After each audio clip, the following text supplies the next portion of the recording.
Sejam bem-vindos a mais uma videoaula do projeto de ensino suplementar Educação, Política e Práticas Pedagógicas em Tempos de Distanciamento Físico. A videoaula de hoje será sobre o que é pobreza e desigualdades sociais.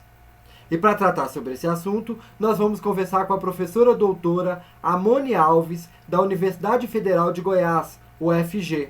Ela é uma das organizadoras do livro Desigualdade Social e Pobreza: Múltiplas faces frente à educação.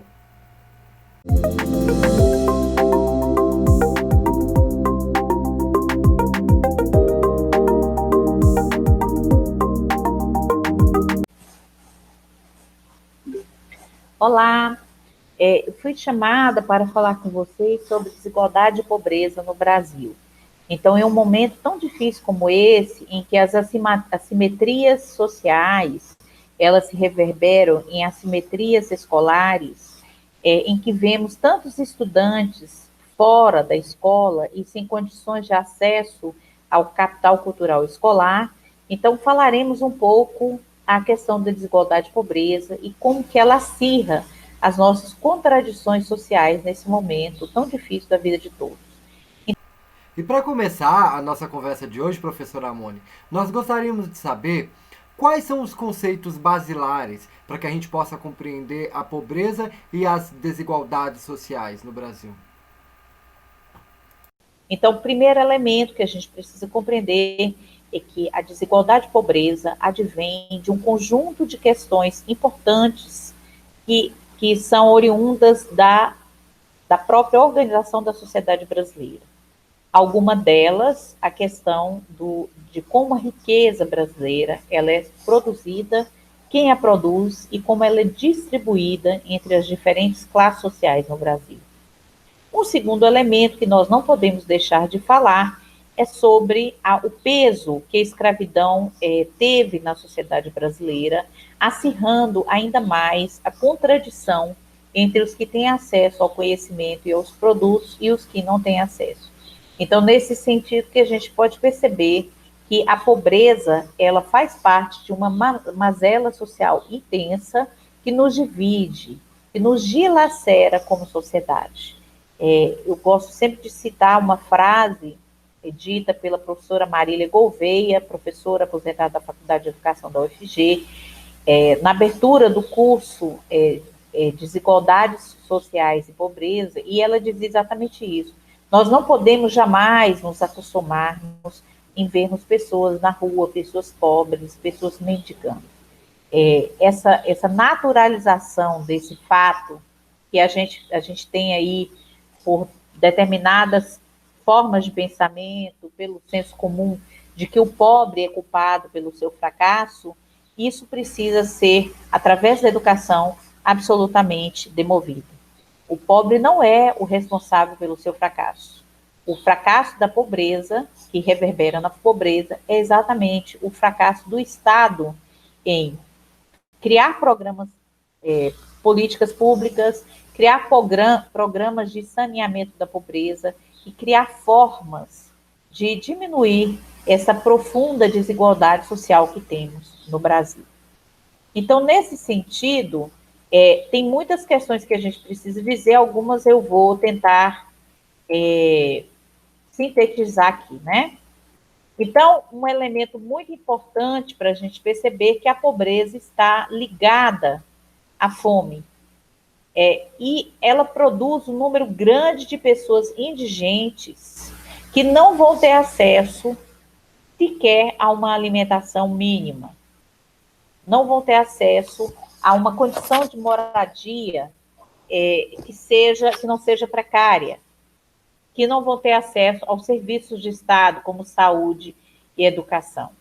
Então, a subnutrição, que são as pessoas que vivem no Brasil nessas condições de pobreza absoluta, é um dos problemas inerentes, associados a essa classe social absolutamente alijada, né, do serviço do Estado. É o que a gente chama do pobre residual, do excluído residual, um termo do José de Souza Martins, que é esse que não se insere no trabalho, no campo do trabalho.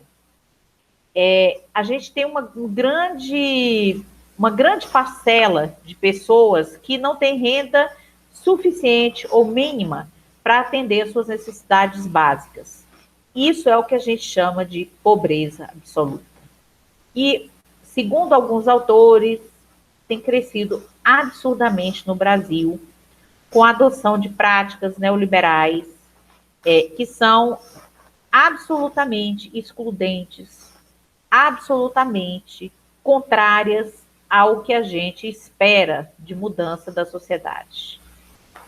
Então, a gente percebe que, se por um lado você tem políticas, né, que nos anos 2000 foram muito intensas, programas, dentre eles o Bolsa Família, de diminuição dessa pobreza absoluta, através da indução de políticas, da criação, por exemplo, o programa Bolsa Família, que, a meu ver, é um dos programas mais inteligentes que foram criados, né? Você tem, por um lado, fomento, a redução da pobreza, você tem nas políticas neoliberais, sobretudo a partir do golpe de 2016, a absoluta redução dessas políticas, o que significa um aumento, a meu ver, substantivo de pobres no mundo, no Brasil, sobretudo, né? Então, a persistência dessa pobreza absoluta, se a gente for pegar do ponto de vista do rendimento, está absolutamente vinculada à desigualdade social. E aí eu gostaria de usar o termo desigualdades sociais, porque as desigualdades, a pobreza que a gente percebe, o pobre absoluto no Amapá, que nesse momento vivencia um apagão, não é o mesmo de uma favela de São Paulo, ou não é o mesmo de um centro em Goiânia. Então, há diferentes formas de desigualdade, mas que estão marcadas e que têm marcações sociais muito interessantes. Por exemplo, a questão de cor no Brasil, a questão de raça, né? A população preta é a população mais atingida pela pobreza. São as pessoas que não vão conseguir, por exemplo, ser inseridas no mundo do trabalho, que não vão ter acesso à escola. A questão de gênero, enfim, é um conjunto de cortes nesse segmento mais amplo que nos permite perceber que nós temos diferentes modos de desigualdade. Então, o que a gente percebe nos anos 70, 99, uma redução da pobreza rural, mas que acerrou.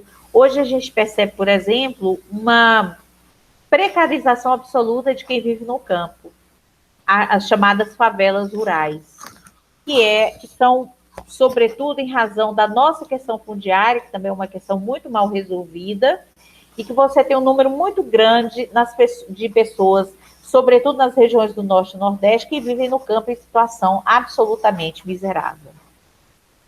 Então, é nesse ponto que as políticas públicas, a defesa de políticas públicas mais assertivas, que considerem, por exemplo, que o pobre do Sudeste, ele é diferente do pobre no Nordeste ou do Norte. Ele tem condições muito mais difíceis de acesso ao serviço do Estado. Outro elemento importante, quando eu falava no início das assimetrias escolares e as assimetrias sociais, isso a gente percebe, por exemplo, com a baixa escolaridade, que penso ser a variável que mais tem correlação com a pobreza. Entre os menos escolarizados, essa pobreza ela se torna mais efetiva.